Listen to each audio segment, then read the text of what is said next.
CM योगी के खिलाफ पंडित दांव खेल रहे थे अखिलेश। चुनाव से पहले ही अखिलेश यादव हो गए एक्सपोज। तो क्या पीडीएम में पी का मतलब पंडित बस दिखावा था?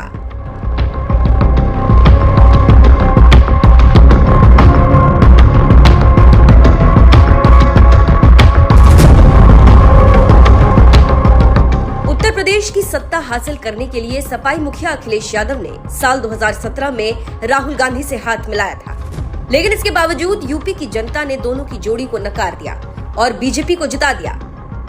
फिर 5 साल बाद 2022 का विधानसभा चुनाव आया तो इस बार ओम प्रकाश राजभर जैसे नेताओं की छोटी छोटी पार्टियों के साथ गठबंधन करके चुनावी मैदान में उतरे, लेकिन इसके बावजूद इस बार भी करारी हार का सामना करना पड़ा और अब 2027 का यूपी चुनाव करीब आया तो अखिलेश यादव पीडीए बनाकर 27 का सत्ताधीश बनने का ख्वाब देखने लगे, जिन्हें उन्हीं के पुराने साथी ओम प्रकाश राजभर ने जवाब दे दिया, अखिलेश यादव 27 में नहीं अगली पैदाइश में तैयारी करें।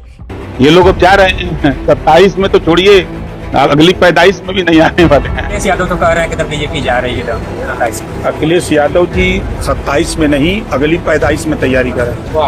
ये बात ओम प्रकाश राजभर ने भले ही मजाकिया अंदाज में कही, लेकिन जिस तरह से सपाई मुखिया अखिलेश यादव अपने पीडीए को लेकर खुद ही कंफ्यूज नजर आ रहे हैं, उसे देखकर तो यही लग रहा है कि अखिलेश यादव को अब 2027 नहीं 2032 के लिए तैयारी शुरू कर देनी चाहिए। यकीन नहीं तो सबसे पहले अखिलेश यादव का ये बयान सुन लीजिए। पीडीए में पीडी जो है वो पंडित का शॉर्ट फॉर्म है और जितनी पीड़ा दोगे, पीड़ा बढ़ाओगे, उतना ही पीडी और मजबूत दिखाई देगा। अब आप बताइए, जिस पीडीए में पी का मतलब कभी पिछड़ा हुआ करता था, अखिलेश यादव ने उस पी का मतलब पंडित कर दिया।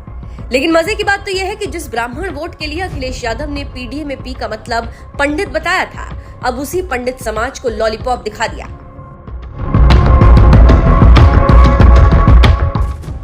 दरअसल आरक्षण में सुधार को लेकर 23 अगस्त को देश की राजधानी दिल्ली के जंतर मंतर मैदान पर भारी विरोध प्रदर्शन किया गया था और सबसे बड़ी बात यह है कि सवर्ण समाज के इस आंदोलन में वो पंडित समाज भी शामिल था जिसे अखिलेश यादव पीडीए का हिस्सा बताते हुए पी का मतलब पिछड़ा से पंडित कर दिया था। लेकिन इसके बावजूद आरक्षण के मुद्दे पर पंडित समाज का साथ देने की बजाय उसके विरोध में उतर गए और आरक्षण सुधार आंदोलन के खिलाफ ट्वीट करते हुए लिखा, आरक्षण सुधार के नाम पर आरक्षण समाप्ति का षड्यंत्र पीडीए समाज के खिलाफ एक और गहरी साजिश है। आरक्षण पीडीए का अधिकार है, किसी की इच्छा का विषय नहीं। भाजपा और उनके संगी साथी समय समय पर जिस तरह कभी समीक्षा तो कभी सुधार जैसे अस्पष्ट शब्दों का प्रयोग कर आरक्षण का विरोध करते हैं या कभी क्रीमी लेयर की बात करते हैं या आरक्षण त्यागने की सलाह देते हैं, वो सदियों से शोषित वंचित लोगों को मिले आरक्षण के अधिकार की हकमारी की लगातार की जा रही कोशिश के अलग अलग मुखौटे हैं। आरक्षण था, आरक्षण है,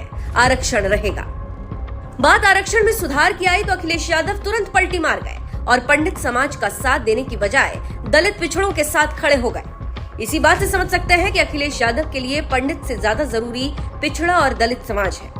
अखिलेश की सियासी चालाकी पर बीजेपी सांसद निशिकांत दुबे ने पलटवार करते हुए लिखा, अच्छा हुआ अखिलेश का लॉलीपॉप पकड़ा गया, पीडीए का पंडित गायब हो गया।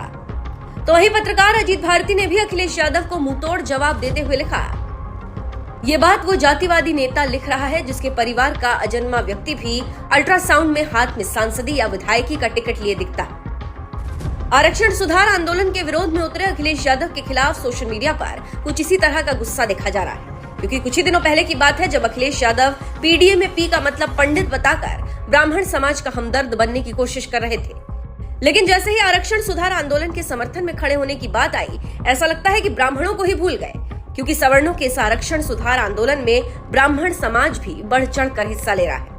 लेकिन इसके बावजूद अखिलेश यादव उनके साथ नहीं खड़े हुए और उम्मीद कर रहे हैं कि पीडीए में पी का मतलब पंडित कर देने से ब्राह्मण समाज उन्हें वोट देगा।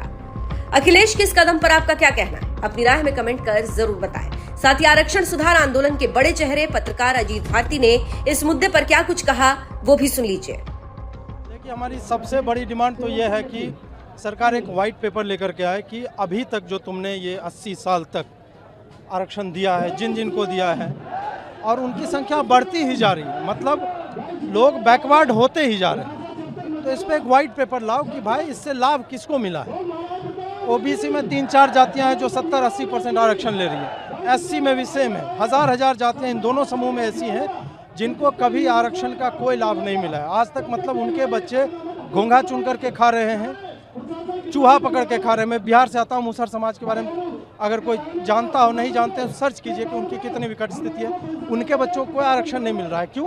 क्योंकि उन जाति समूहों के नेता भी नहीं। नेता भी आप देखोगे तो जाटव का ही है, नेता आप देखोगे यादव का ही है, जाट का ही, गुर्जर का ही।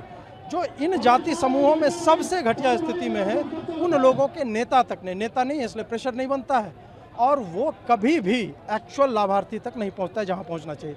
पहली डिमांड व्हाइट पेपर लाइए, हर दशक दर दशक क्या लाभ किस जाति को पहुंचा है उस हिसाब से कीजिए। दूसरी डिमांड है कोटा विद इन कोटा, जिस पे सरकार ने अभी कहा कि हम उसमें क्रीमी लेयर नहीं लागू करेंगे, लागू करना पड़ेगा। दूसरी डिमांड जो है हमारी वो ये है कि कोटा विद इन कोटा हो, जिस पे गवर्नमेंट ने अभी जस्ट बोला है कि हम क्रीमी लेयर जो है हम नहीं लागू करें। क्यों नहीं लागू करोगे आप? ये कितनी अब्सर्ड बात है कि सरकार उन कुछ दलित नेताओं के आगे झुक रही है जो दलित नेता केवल अपने जाति समूह की बात, जाति की बात कर, जाति समूह की बात, राजनीति उनकी दलित की है, लेकिन एक्चुअल में लाभ केवल और केवल अपने दल को पहुंचा रहे हैं। तो हमारा ये कहना है कि भाई कोटा विद इन कोटा होना चाहिए। 15% एससी है, उसमें 3% उनको कर दो जिनको अभी तक मिलता रहा है, सबसे अधिक मिला।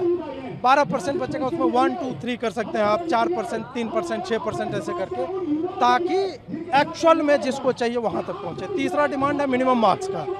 मेरिट से कॉम्प्रोमाइज करके आप विकसित भारत का स्वप्न नहीं बेच सकते। 50% यदि जो योग्य युवा हैं या बच्चे हैं, बच्चियां हैं जो पढ़ाई कर रहे हैं, उनको एडमिशन ही नहीं मिलेगा IITs में, IIMs में या हायर एजुकेशन में, तो यार तुम्हारी एफिशिएंसी 50% वहीं घट गई। उसके बाद आप टीचिंग में भी आरक्षण दिए हुए हो, तो वो पढ़ाएंगे क्या?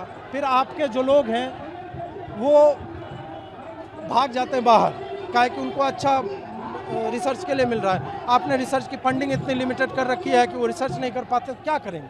और उनको मैं भगोड़ा नहीं कहूँगा, वो यार माता सरस्वती ने मस्तिष्क दिया, उसका यूज कहीं पे कर रहे, मानवता की भलाई के लिए, चाहे US में रिसर्च करें, कहीं पे करें, हम वहाँ पे उनको हेल्प नहीं कर रहे हैं। तो इसलिए मिनिमम मार्क्स जो है वो मेरिट से कॉम्प्रोमाइज़ नहीं होने दें, वो कर दें।